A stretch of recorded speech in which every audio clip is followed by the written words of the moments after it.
Hello students, good morning. मैं हरीश राजपूत आज आपके लिए लेकर आए हैं 12th क्लास का अकाउंट का सब्जेक्ट, जिसमें आपको कराएंगे students first chapter non profit organisation. चलिए शुरू करते हैं स्टूडेंट। जो अकाउंटेंसी का पेपर होता है स्टूडेंट, वो टोटल 100 मार्क्स का होता है, जिसमें हम दो पार्ट में डिवाइड करते हैं इसको। एक आपका बोर्ड एग्जाम होगा जिसमें 80 मार्क्स का पेपर आएगा, उसमें number of question 32 last year के अकॉर्डिंग आएंगे। हो सकता है इस बार 2021 के लिए नंबर ऑफ क्वेश्चन इंक्रीज और डिक्रीज हो सकते हैं, क्योंकि हल्का सा पैटर्न चेंज हुआ है। जो 80 मार्क्स का आपका एग्ज़ाम होगा उसमें न्यूमेरिकल क्वेश्चन आएंगे और कुछ थ्योरी के क्वेश्चन आएंगे, बट न्यूमेरिकल पोर्शन ज़्यादा रहेगा। और प्रैक्टिकल होगा स्टूडेंट 20 नंबर का, जिसमें 12 नंबर का आपका रिटन टेस्ट होगा, जिसमें आपको 1 आवर टाइम मिलेगा रिटन टेस्ट करने के लिए। और बाहर से सीबीएसई से एक्सटर्नल एग्जामिनर आते हैं, वो आपका पेपर कंडक्ट कराएंगे और साथ में ही दो पार्ट में डिवाइड कर देंगे 8 मार्क्स को। 4 नंबर का आपका वाइवा होगा। वाइवा आपका फाइल से भी हो सकता है, जो आपने फाइल्स में क्वेश्चन सॉल्व किए होंगे, प्रोजेक्ट बनाए होंगे, और आपकी बुक से या 11th क्लास से बेसिक क्वेश्चन, और बुक्स जो आपकी 3 बुक हैं अकाउंटेंसी की, उसमें जो थर्ड पार्ट है वो ज़्यादातर उसमें क्वेश्चन पूछे जाते हैं रेशियो एनालिसिस के, कैश फ्लो स्टेटमेंट के, और हो सकता है किसी भी बुक से थोड़ा बहुत बेसिक क्वेश्चन आपसे पूछ सकते हैं वाइवा में। साथ में स्टूडेंट जो आपने फाइल बनाई होगी, प्रोजेक्ट बनाया होगा, वो 4 नंबर का होगा। तो 4 नंबर का प्रोजेक्ट फाइल और 4 नंबर का वाइवा, 12 नंबर का आपका रिटन टेस्ट, टोटल 20 नंबर का प्रैक्टिकल होगा स्टूडेंट। ये फरवरी के बिगिनिंग में स्टार्ट होता है स्टूडेंट। और 80 मार्क्स का आपका बोर्ड का एग्जाम होगा। टोटल 100 मार्क्स का आपका अकाउंटेंसी का पेपर होगा स्टूडेंट आपको लास्ट ईयर के अकॉर्डिंग 3 प्रोजेक्ट मिला करते थे, जिसमें एक कम्प्रिहेंसिव प्रॉब्लम सॉल्व करनी होती है, जिसमें जीएसटी का बेसिक ट्रांजेक्शन होनी चाहिए, साथ में 2 आपके स्पेसिफिक प्रॉब्लम को सॉल्व करना होता है। तो इस बार सीबीएसई ने थोड़ा गाइडलाइन में चेंज किया है। जो प्रोजेक्ट बनेगा उसमें सिर्फ कम्प्रिहेंसिव प्रॉब्लम ही सॉल्व करनी है आपको, जिसमें बेसिक जीएसटी की ट्रांजेक्शन भी लेनी है स्टूडेंट। हम बात करेंगे स्टूडेंट, हमारी 12th क्लास में नंबर ऑफ बुक्स 3 है अकाउंटेंसी की। टीएस गिरवाल जी की 3 बुक हैं। पहली बुक है हमारी पार्टनर्स, 40 मार्क्स की आएगी स्टूडेंट। देन सेकंड बुक आपकी है कंपनी अकाउंट, वो 20 मार्क्स की होगी स्टूडेंट्स। और थर्ड बुक है आपका फाइनेंशियल एनालिसिस, 20 मार्क्स की। इन सभी बुक में कुछ ना कुछ चैप्टर दिए हुए हैं। हालांकि पार्टनरशिप बुक में आपके एनपीओ से स्टार्ट है, नॉन प्रॉफिट ऑर्गेनाइजेशन से लेकर डिसोल्यूशन तक का चैप्टर है। इनके बारे में हम डिटेल में आपको बताते रहेंगे जैसे जैसे आपको चैप्टर कराएंगे। इस बार थोड़ा बहुत कटौती की है सीबीएसई ने, हम आपको उसके बारे में भी थोड़ा बहुत डिस्कस करेंगे जैसे जैसे चैप्टर कराएंगे। वो पोर्शन आपको नहीं कराएंगे, क्योंकि वो पोर्शन सिर्फ 2021 के लिए डिडक्शन हुई है, और बुक्स में आपका मैटर मिलेगा, लेकिन आपको वो इस ईयर के लिए नहीं करना है, आपके एग्जाम में नहीं आएगा। तो उसके बारे में हम डिटेल में डिस्कस करेंगे स्टूडेंट नेक्स्ट क्लासेस में। हम बात करते हैं students chapter number 1, financial statement of non for profit organisation. Students आपने देखा होगा बड़ी बड़ी ऑर्गेनाइजेशन को, छोटी छोटी ऑर्गेनाइजेशन को, मोस्ट प्रोबेबली 90% केसेस में जो ऑर्गेनाइजेशन होती है वो प्रॉफिट अर्न करने के लिए, प्रॉफिट को कमाने के लिए बिजनेस करती हैं, ट्रेडिंग करती हैं, व्यापार करती हैं, लेन देन करती हैं, सामान बेचना, खरीदना, फिर बेचना, प्रोडक्शन करना, फिर फिनिश गुड में चेंज करके बेचना और पैसा कमाना। ये सब ट्रेडिंग ऑर्गेनाइजेशन का काम होता है। लेकिन हम बात करने जा रहे हैं स्टूडेंट नॉन प्रॉफिट ऑर्गेनाइजेशन, एक ऐसी ऑर्गेनाइजेशन जिसका मेन मोटिव प्रॉफिट कमाना नहीं होगा, सिर्फ अपने मेंबर्स को हेल्प पहुंचाना होगा और साथ में जो सोसाइटी है उसको हेल्प पहुंचाना होगा। जो नॉन प्रॉफिट ऑर्गेनाइजेशन होती है स्टूडेंट्स, इनका मेन मोटिव प्रॉफिट अर्न करना नहीं होता है, जैसे कि hospital, school, charitable trust and sports organisation students.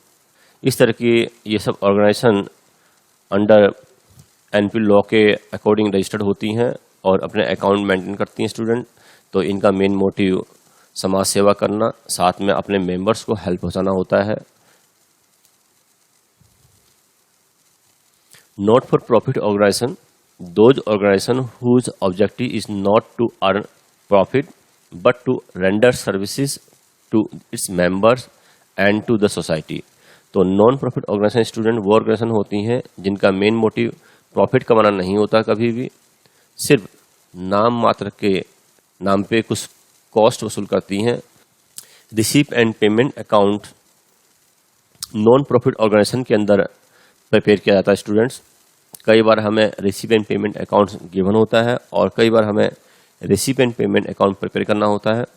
तो student receipt and payment accounts like the summary of the cash book, जैसे कि आपने 11th क्लास में स्टडी किया है कैश बुक हम लोग मेंटेन करते हैं सिस्टमेटिकली चरोलॉजिकल ऑर्डर के अकॉर्डिंग, डेट वाइज, हर डेट के अकॉर्डिंग जो ट्रांजेक्शन होती हैं उन ट्रांजेक्शन को हम लोग रिकॉर्ड करते हैं। जो पैसा आएगा डेबिट में, जो जाएगा क्रेडिट में। No credit transaction is allowed to record in the cash book. ऐसे ही स्टूडेंट्स हम लोग रिसीवेंट पेमेंट्स में सारी ड्यूरिंग द ईयर जितना भी रिसिप्ट होगा, चाहे वो प्रेजेंट का हो, चाहे वो फ्यूचर का हो, चाहे वो पास्ट का हो, चाहे किसी भी नेचर का हो, कैपिटल नेचर का हो चाहे रेवेन्यू नेचर का हो, जो कि आप ऑलरेडी 11th क्लास में डिस्कस कर चुके हैं। कैपिटल नेचर जो कि रेगुलर बेसिस पे नहीं मिलता और रेवेन्यू नेचर जो कि रेगुलर बेसिस से मिलता है, इसको हम लोग रिसीव एंड पेमेंट अकाउंट में शो करेंगे। और चाहे किसी भी ईयर का हो, किसी भी नेचर का हो, रिसीव एंड पेमेंट अकाउंट में क्रेडिट ट्रांजेक्शन नहीं आएंगी, सारी कैश की ट्रांजेक्शन आएंगी। जो पैसा आएगा डेबिट में और जो पैसा जाएगा स्टूडेंट क्रेडिट में। That means all receipt record in debit side, all payment record in credit side, whether it is present, past and future. Student हम लोग रिसीविंग पेमेंट को डेट वाइज नहीं बनाते हैं, एक अकाउंटिंग ईयर के एंड में बनाया जाता है और पूरे साल भर का जो भी रिसिप्ट होगा और जितनी भी पेमेंट होगी उसको रिकॉर्ड करेंगे। डेली बेसिस पे डेट वाइज रिकॉर्ड नहीं करते हैं। All the receipt and payments are recorded irrespective of the nature and period. किसी भी पीरियड का हो और किसी भी नेचर का हो, सब रिसिप्ट एंड पेमेंट अकाउंट में रिकॉर्ड होगा स्टूडेंट। लेकिन student receipt and payment account का जो नेचर होता है वो एसेट्स, रियल अकाउंट नेचर का होता है स्टूडेंट। एंड जो हम लोग यहाँ पर रिसीव एंड पेमेंट अकाउंट बनाते हैं, ये बनाने का जो बेसिस होता है वो कैश बेसिस होता है स्टूडेंट। इसमें क्रेडिट ट्रांजेक्शन तो बिल्कुल ही नहीं आती है। अब हम बात करेंगे student income and expenditure account की। आय व्यय खाता, it is the summary of income and expenditure of the year. पूरे साल के दौरान, दैट मीन्स करंट ईयर, जिस ईयर का हम लोग सरप्लस और डेफिसिट निकालेंगे, दैट मीन्स जिस ईयर के हम लोग ट्रांजेक्शन कर रहे हैं उस ईयर के जितने भी हमारे इनकम होगी और एक्सपेंडिचर होगी वही रिकॉर्ड किया जाएगा income and expenditure. That means only for the period of current year, not past, not future. ना पिछला ना अगला, सिर्फ करंट ईयर का रिकॉर्ड करेंगे student. It is like a profit and loss account. Student जो इनकम एंड एक्सपेंडिचर अकाउंट बनाया जाता है वो प्रॉफिट एंड लॉस अकाउंट की ही तरह बनाया जाता है। बस प्रॉफिट एंड लॉस अकाउंट में हम लोग net loss, net profit calculate करते हैं। यहाँ पे हम लोग surplus that is profit and deficit that is loss नाम चेंज करके कैलकुलेट करते हैं student. All the income and expenditure of a particular period are recorded whether received or not.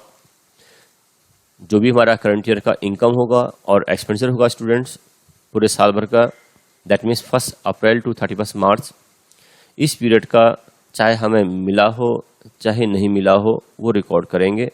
चाहे हमने दिया हो चाहे नहीं दिया हो वो रिकॉर्ड करेंगे इनकम एंड एक्सपेंडिचर। ना ही पास्ट का रिकॉर्ड करेंगे ना ही फ्यूचर का। इसका नेचर होता है स्टूडेंट इनकम एंड एक्सपेंडिचर का nominal, that means expenses. And इसको हम प्रिपेयर करते हैं स्टूडेंट अक्रूअल बेसिस सिस्टम से। दैट मीन्स हमारी जो एडजस्टमेंट होती है आउटस्टैंडिंग, प्रीपेड, एडवांस, एक्यूर्ड, इनको भी यहाँ पर कंसिडर करते हैं स्टूडेंट अक्रूअल बेसिस पे। सब्सक्रिप्शन का मीन्स स्टूडेंट चंदा। आपको जैसे ही पता है कोई भी सोसाइटी, कोई भी ऑर्गेनाइजेशन चलानी हो तो उसको सोर्स ऑफ इनकम तो चाहिए ही। तो इसके जितने भी मेंबर्स होते हैं वो सभी मेंबर्स कुछ ना कुछ सब्सक्रिप्शन प्रोवाइड करते हैं, सब्सक्रिप्शन देते हैं ईयरली बेसिस पे अपनी ऑर्गेनाइजेशन को, जिसके बेसिस पे वो ऑर्गेनाइजेशन काम करती है आगे।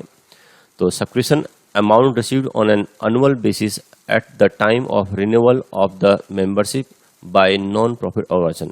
जो भी नॉन प्रॉफिट ऑर्गेनाइजेशन होती है उसके जो मेंबर्स होते हैं स्टूडेंट, जैसे जैसे नए नए मेंबर जुड़ते रहते हैं, पुराने तो देते ही हैं, और नए मेंबर जो जुड़ते रहते हैं वो एनुअल बेसिस पे ऑर्गेनाइजेशन को सब्सक्रिप्शन प्रोवाइड करती है। रेवेन्यू नेचर की इनकम होती है जिसको हम लोग रिकॉर्ड करते हैं स्टूडेंट।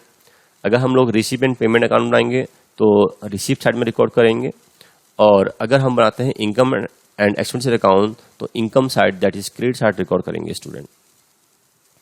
अब हम बात करेंगे स्टूडेंट लीगेसी। लीगेसी एक वसीयत होती है, amount received as a donation by an organisation under will of a डिकेस पर्सन। जो भी डिकेस पर्सन होगा अपनी इच्छा से स्वेच्छा से ऑर्गेनाइजेशन को जो डोनेशन दे के जाते हैं, दैट मीन्स ऑर्गेनाइजेशन को जो डोनेशन मिलता है इस तरह के पर्सन से, वो लीगेसी कहलाती है स्टूडेंट। और लीगेसी भी स्टूडेंट दो नेचर की होगी। अगर स्पेसिफिक होगी तो कैपिटल नेचर की होगी स्टूडेंट, क्योंकि वो रेगुलर बेसिस पे नहीं मिलेगी। अगर जनरल पर्पस की होगी तो वो आपको रेवेन्यू नेचर की माननी होगी, जिसको आप दिखाएंगे इनकम साइड में, इनकम एंड एक्सपेंडिचर अकाउंट में। और अगर कैपिटल नेचर की होगी स्टूडेंट, स्पेसिफिक नेचर की होगी, तो आप उसको रिकॉर्ड करेंगे लायबिलिटी साइड में बैलेंस शीट के, क्योंकि वो कैपिटल फंड है आपका। और एक चीज़ और बता दूं स्टूडेंट, अगर क्वेश्चन में आपको लीगेसी का अमाउंट दिया हुआ है रिसीव एंड पेमेंट अकाउंट में या फिर एडजस्टमेंट में, तो आपको मेंशन नहीं है कि कैपिटल है या फिर रेवेन्यू है, स्पेसिफिक है या जनरल है, तो आप उसको हमेशा जनरल नेचर का एज्यूम करेंगे। जनरल डोनेशन स्टूडेंट, इस तरह की जो नॉन प्रॉफिट ऑर्गेनाइजेशन होती है उनको रेगुलर बेसिस पे किसी न किसी से डोनर से डोनेशन मिलता रहता है ऑर्गेनाइजेशन को चलाने के लिए। तो अगर जनरल नेचर का डोनेशन होगा student, it is accounted as revenue receive मानी जाएगी वो, क्योंकि रेगुलर बेसिस से मिलेगी, and is credited to income and expenditure account. और इसको हम इनकम एंड एक्सपेंडिचर अकाउंट के क्रेडिट में शो करेंगे स्टूडेंट, क्योंकि वो रेगुलर मिल रही है। तो रेवेन्यू नेचर की होगी स्टूडेंट, रिकरिंग नेचर की है। स्पेसिफिक डोनेशन, कुछ पर्सन ऐसे होते हैं स्टूडेंट जो सोसाइटी को, ऑर्गेनाइजेशन को, जो नॉन प्रॉफिट ऑर्गेनाइजेशन है, डोनेशन पे करते हैं, लेकिन रेगुलर बेसिस पे नहीं करते हैं, किसी स्पेसिफिक पर्पस के लिए पे करते हैं। तो जैसे कि कंस्ट्रक्शन करने के लिए पे कर दिया, या प्राइस डिस्ट्रीब्यूशन करने के लिए फंड पे कर दिया। तो इस तरह के जो डोनेशन होंगे स्टूडेंट किसी पर्सन के द्वारा, वो स्पेसिफिक डोनेशन कहलाएंगे। It is accounted as capital receipt, इनको हम कैपिटल रिसीप्ट एज्यूम करेंगे। And is credited to fund account, इसको हम लोग फंड अकाउंट में ऐड कर लेंगे स्टूडेंट। या फिर आप कह सकते हैं इसको हम लोग balance sheet, that is new balance sheet में लायबिलिटी साइड में शो करेंगे, क्योंकि हमारे कैपिटल फंड है। अगली क्लास में हम स्टूडेंट आपके लिए रिसीव एंड पेमेंट अकाउंट का परफॉर्मा लेकर आएंगे। हमारे चैनल को स्टूडेंट सब्सक्राइब कीजिए, शेयर कीजिए और लाइक कीजिए। Thank you students.